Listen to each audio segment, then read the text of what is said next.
Welcome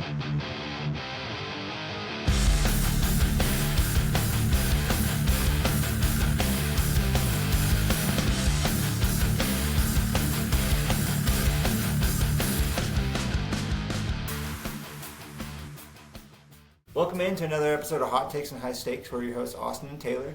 Today we're doing a little bit different of in the past, taking the top 10 teams with the best chances to win the Super Bowl, and we are going to add a former player from that franchise and to make that team a Super Bowl favorite. It's going to be really exciting, or at least we're hoping you'll like it. I had some fun putting it together as well. I don't know about you. Yeah, it was a little better than I expected. I was a little hesitant to do it, but I think it'll be an exciting podcast. So hit the thumbs up button, even if you don't like it. Hit the thumbs up, leave us a shitty comment. It doesn't matter. Nobody's pushing that like button, so push that son of a bitch. All right. Diving in, my first team I'd like to talk about is the Buffalo Bills. I have Bruce Smith, all-time leading sack, 200 career sacks, 11 Pro Bowls, 2 Defensive Player of the Years, 43 career fumbles, and Hall of Fame as well. I feel like this offense on this team has been unreal, and I was throwing out possibly the idea of Andre Rison giving Josh Allen that true number one receiver, but I just think it'd be more fun to add a true dominant defensive line power for this team to not make the Bills have to score 35 points to win every game. I really like that perspective because naturally I was thinking they need a number one pass catcher, so I like that. I think they do need a big dominant pass rush guy, so that's really good pick on your part. I like that. I think DJ Moore can do something. I think they will be competitive. They're going to win a lot of games, and they're going to probably be pushing for the division with the Patriots, but I just feel like you need that one overhead push and nothing more than Hall of Famer. Who do you got next? So, I know we've beat the dead horse with the coaching change there, but not talking about previous head coach.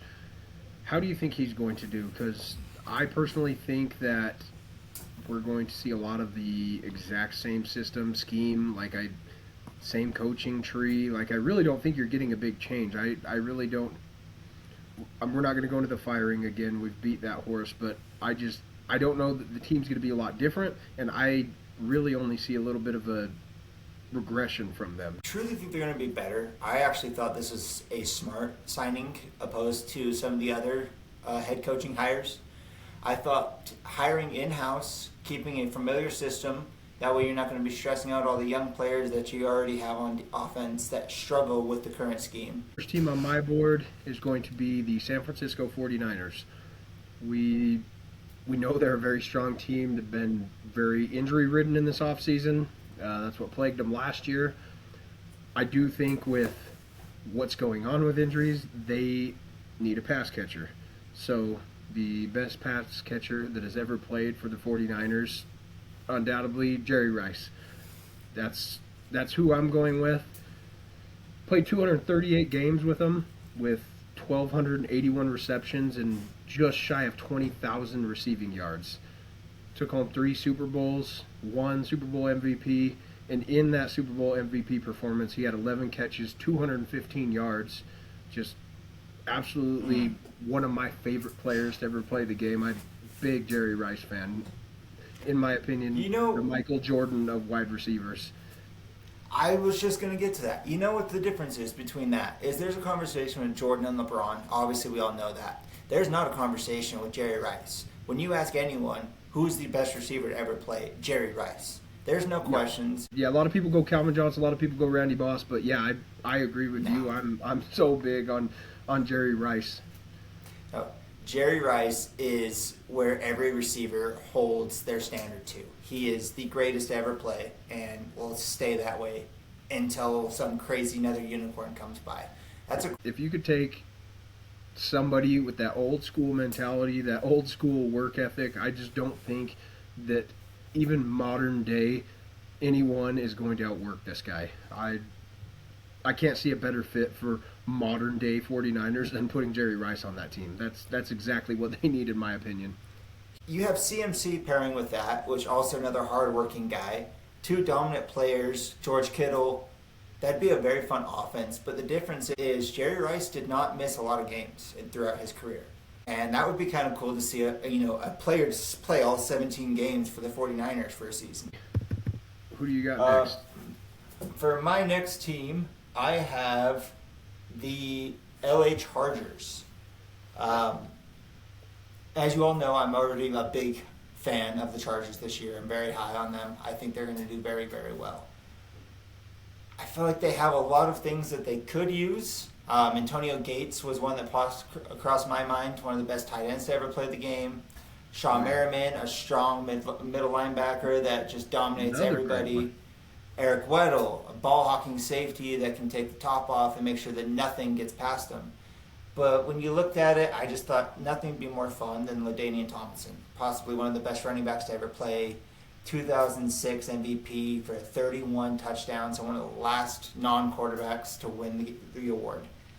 My favorite growing up, LT was just electric. Great electric. Choice.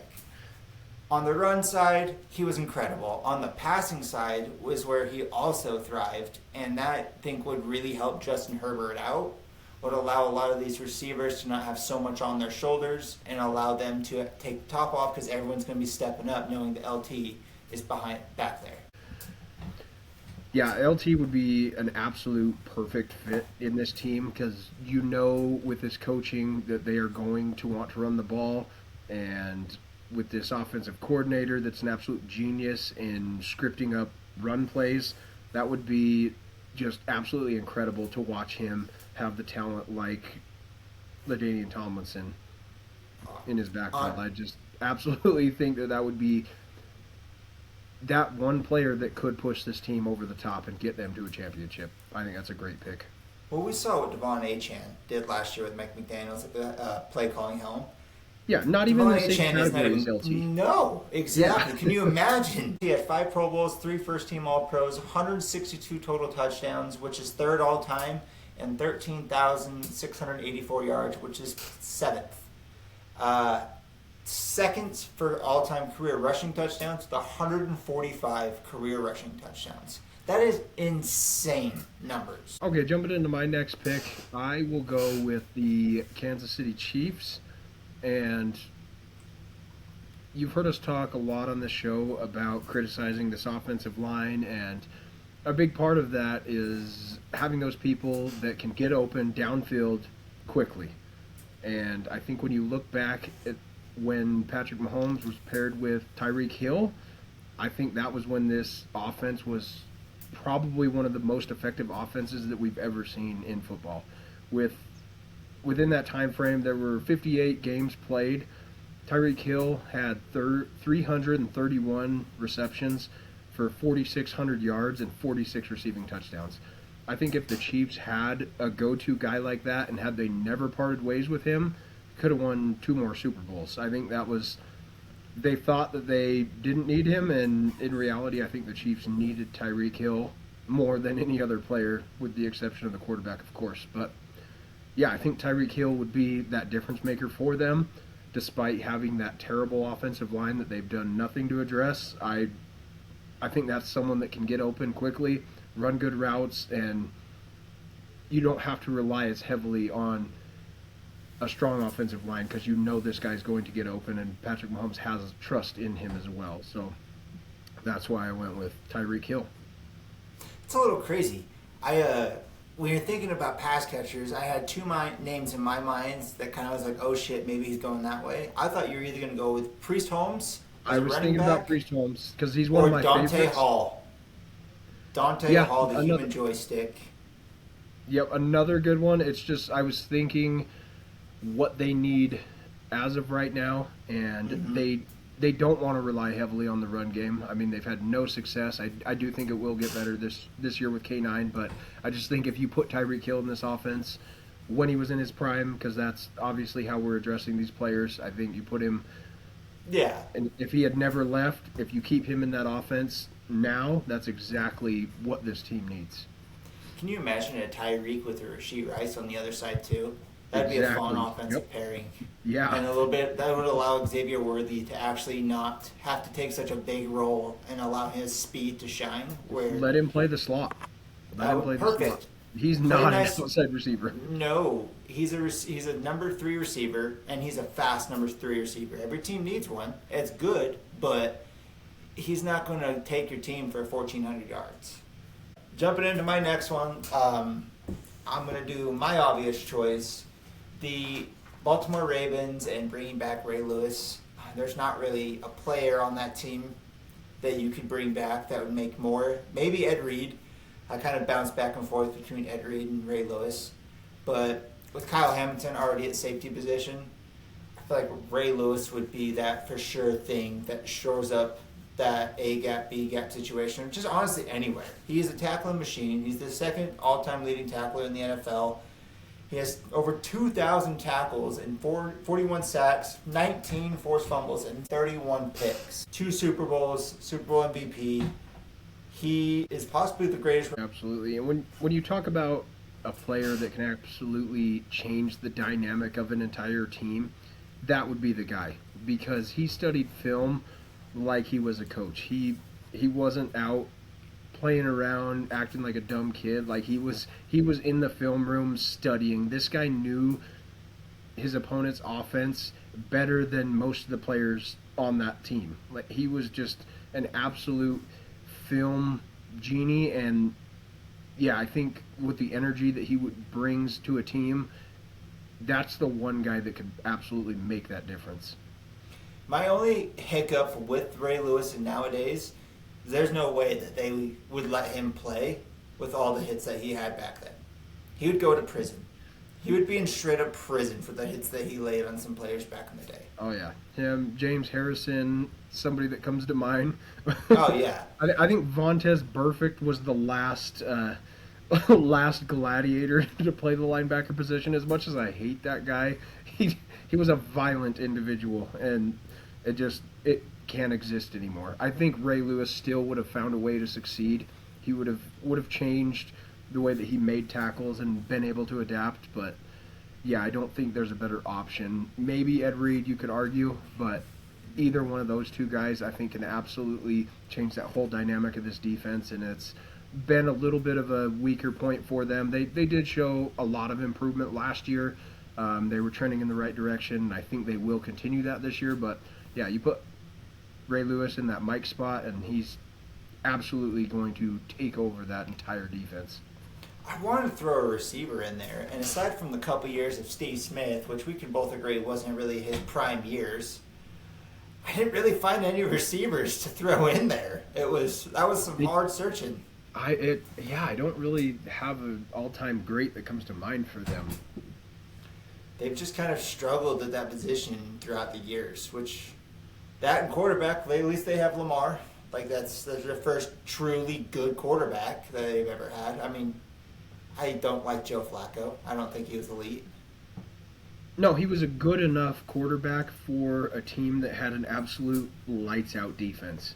And that's really what you need. If your defense is that good, you just need a quarterback that can be average, slightly above average. I'll give him that much. They had that. They always had a good kicker, and that's how they had so much success.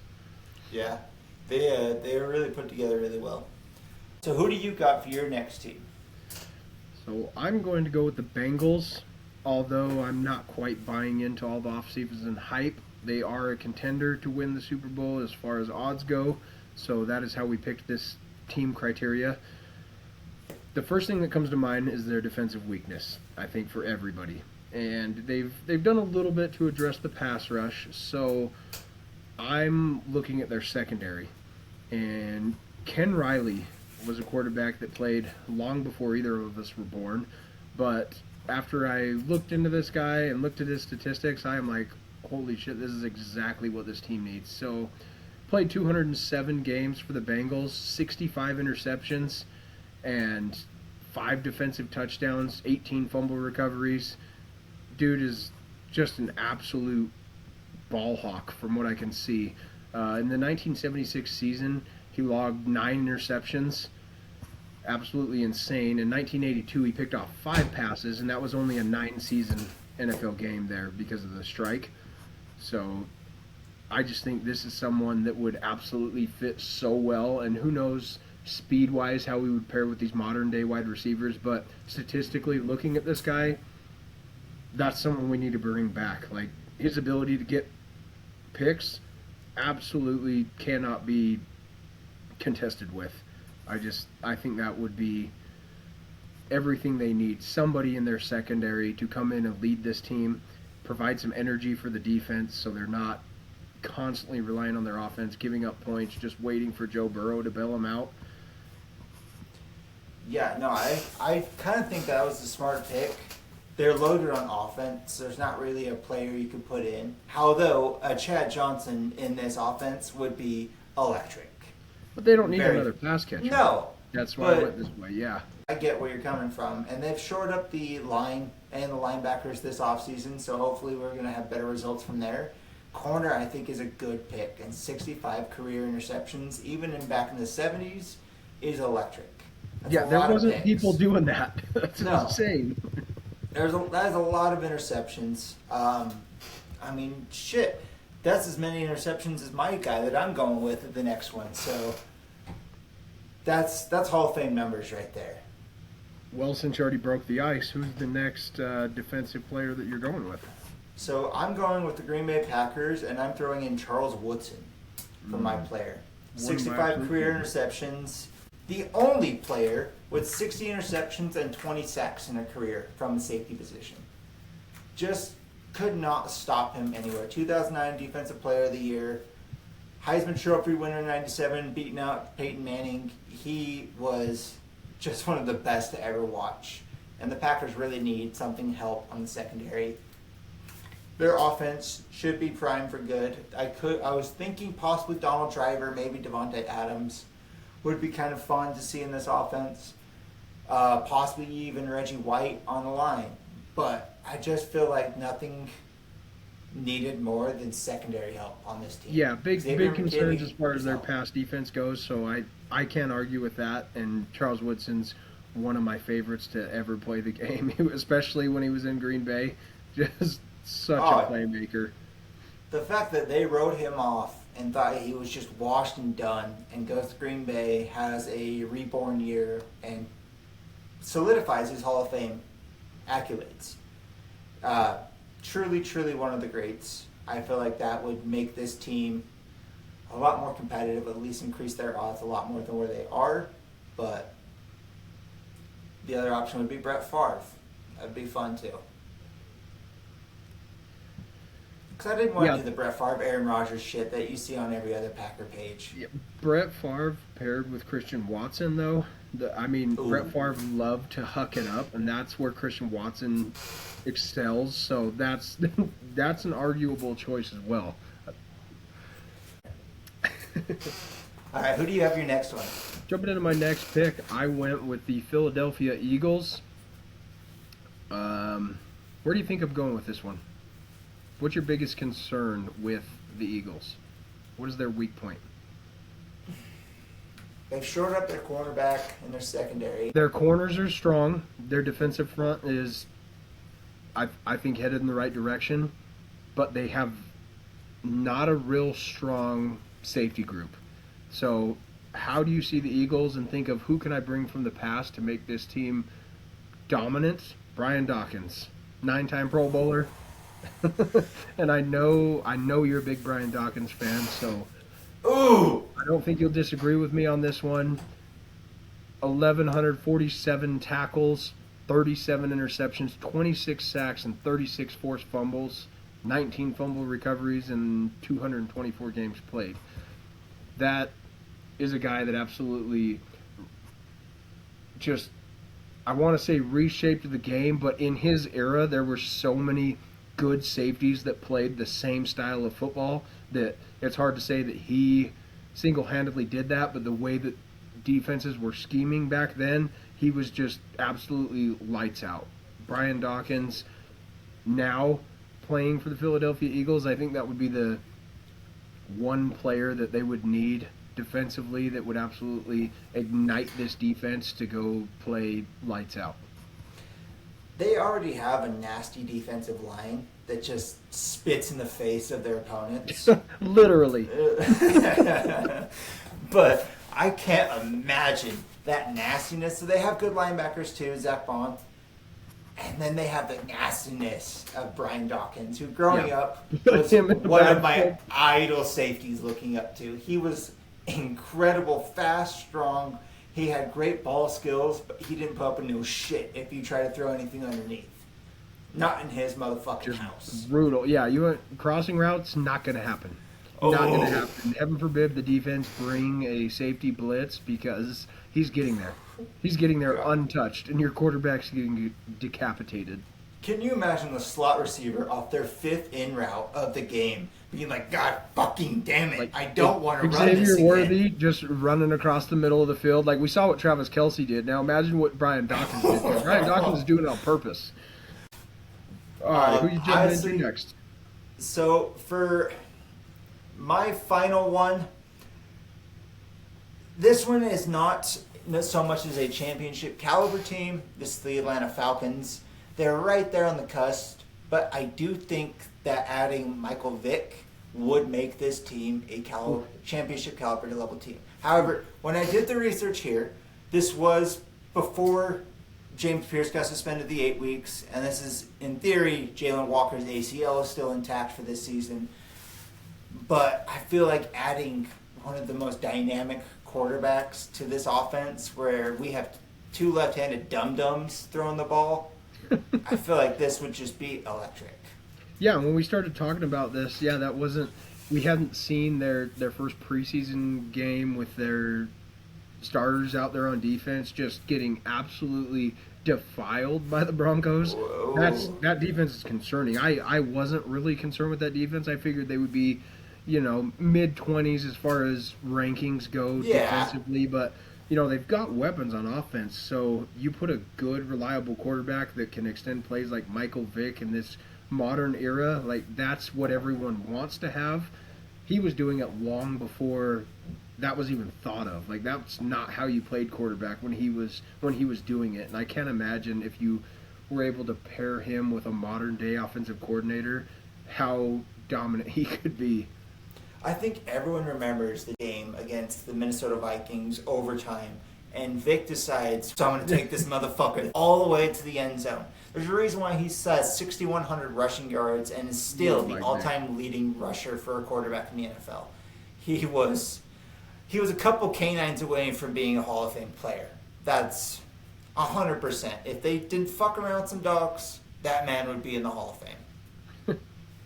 He still should. I mean, I don't like when they bring... I'm not saying that off-field character doesn't matter who you are as a person, but the Hall of Fame, I think, should look at who you were as a football player. So, statistically, you've got to put him in the Hall of Fame. Okay, last but not least, I'm going with the Rams, who everyone was wondering how they didn't win the Super Bowl last year, and they're going to make a very strong push this year. The one thing that I think that they are not absolutely stout on is a running back. And the best Rams running back that I think has ever played for that franchise, yes, I know it's a different city, so shut up, but Marshall Faulk. Marshall Faulk is the best Rams running back to ever play the game. 176 games played with 12,000 rushing yards, 100 career touchdowns. But the thing that really solidified me picking him was we know that running backs in this modern day, they have to be able to catch the ball. They have to be pass catchers. Well, Marshall Faulk had 767 receptions for 6,800 receiving yards. This wasn't even, like, running backs didn't do anything other than swing routes when he was playing, and I think if you put him in a modern offense with his pass-catching ability, Marshall Faulk would have absolutely obliterated every single running back receiving category that you ever could have seen. Christian McCaffrey wouldn't have even came close. I mean, 36 receiving touchdowns. Dude was absolutely insane. That's a really good one. So that's not the direction I thought you were heading when you said running back. My first two thoughts were Todd Gurley or Eric Dickerson. That's kind of where my first two thoughts were. Two of the best ever played. Gurley would have been a fun player on this offense. Just want to throw that out there. No, thinking about their offensive scheme and what they want to do with running backs, his pass catching ability is what added him in there for me. I like the idea. I like the pick. He changed the game. He was one of the very first running backs to not only be an incredible running back, to be an incredible receiving running back. Player to get 1,000 yards receiving in a season, if I'm not mistaken. Yeah, and NFL MVP as a running back in a 14-game season scored 26 touchdowns. Now, that's impossible. Yeah, 14 games. That's absolutely insane. Yeah, you will never create that in modern day NFL. There's no way in hell. Back in 1999, he was the second player ever to have 1,000 rushing yards and 1,000 receiving yards in one season. Second player ever. Okay. That's what you need. No, that is Hall of Fame. He's in the Hall of Fame for a reason. That is a great pairing throwing into this offense that's already stacked everywhere else. Kyren Williams is a good running back. He's a very, very solid workhorse. Could be a great third down back on probably majority of teams in this league. But adding Hall of Fame Marshall Faulk to be able to create Christian McCaffrey matchups with better results. In a Sean McVay system? Come on, yeah. Dude, Sean McVay drawing up plays with Puka and Marshall Faulk. Like, that would just be something unreal. That's what I mean. You look at players that were way before their time, like Marshall Faulk, like running backs weren't catching the ball like this at that time. Now it's a necessity. You've got to have good hands to play running back. You can't just rely on a traditional run scheme. And Michael Vick being a college-style extend-the-play passer, like that wasn't happening in the NFL. Yeah. Like, you look at these guys, and if you put them in the modern day, it really makes me wonder what the NFL would look like. And that's kind of the fun I had doing the research through all these teams, is trying to envision the different style that was completely different back then and throwing it into the system now that's completely new. Like with the added screen passes and all the use of the RPOs and stuff. Marshall Faulk with a heavy screen pass user, that's a 2,000 receiving yards player right there. Like, that is unreal Madden numbers at that point. Okay, thank you for joining us on Hot Takes and High Stakes. It's been brought to you by Press Coverage Sports Media. Have a good weekend.